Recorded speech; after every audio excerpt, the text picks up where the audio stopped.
menyertai Yusuf sehingga ia menjadi seorang yang selalu berhasil dalam pekerjaannya. Maka tinggallah ia di rumah tuannya, orang Mesir itu. Ayat yang ketiga, setelah dilihat oleh tuannya bahwa Yusuf disertai Tuhan dan bahwa Tuhan membuat berhasil segala sesuatu yang dikerjakannya. Ayat yang keempat, maka Yusuf mendapat kasih Tuhannya dan ia boleh melayani dia. Kepada Yusuf diberikannya kuasa atas rumahnya dan segala miliknya diserahkan kepada kekuasaan Yusuf. Jadi saudara, hal yang paling pertama yang saudara dapatkan bukan hanya dari Tuhan, tetapi dari orang-orang di sekitar saudara. Hal yang paling pertama ketika saudara mendapatkan karunia favor ini, yaitu kebaikan.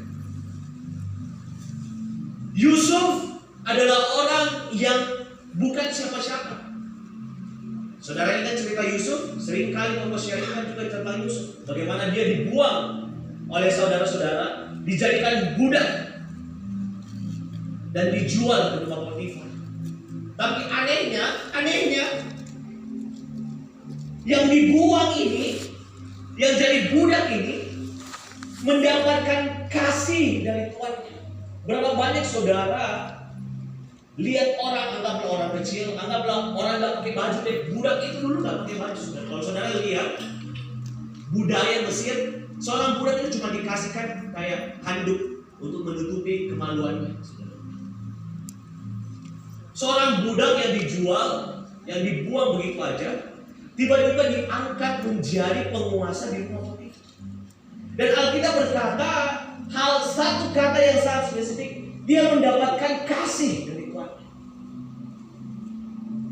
Saudara, kalau saudara berkata, saya ini orang yang dari desa, orang yang latar belakangnya kurang bagus, orang yang latar belakangnya tidak punya apa-apa, saya adalah orang kecil, saya adalah orang yang seperti ini dan lain segala macam. Banyak alasan kita. Tapi kalau kita kembali ke cerita Yusuf, dia juga adalah pribadi yang sama. Tapi bedanya apa? Dia mendapatkan kasih, kebaikan dari Tuhan. Pertanyaannya, bagaimana caranya mendapatkan kasih dari orang sekeliling kita? Pertanyaannya, bagaimana caranya orang sekeliling kita bisa mengasihi kita? Yang paling pertama, value. Cara yang paling gampang saudara dikasihi oleh orang sekelilingmu, saudara punya value. Contoh yang paling kecil, saudara ketika saudara bekerja dengan sesama pekerja saudara, sesama rekan kerja saudara udah kerja pagi siang malam, saudara memberikan value dalam usaha saudara.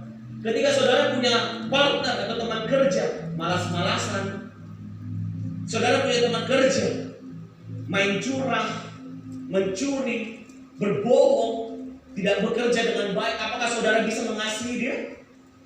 Tidak. Jadi cara yang paling gampang, cara yang paling simpel, punyai hidup yang bervalue. Apa yang keluar dari mulut saudara harus sama dengan apa yang saudara lakukan. Apa yang saudara baca di Alkitab, itu yang saudara hidup. Banyak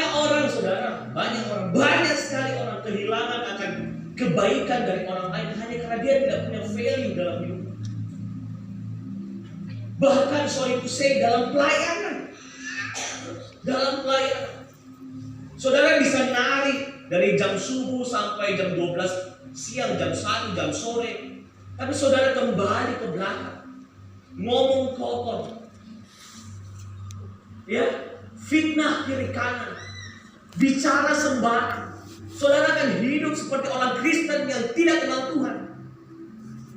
Tidak kenal Tuhan dalam artian tidak diberkati, tidak ada pintu terbuka, tidak ada open heaven, tidak ada mujizat. Karena hidupmu tidak ada value, makanya tidak ada kebaikan orang.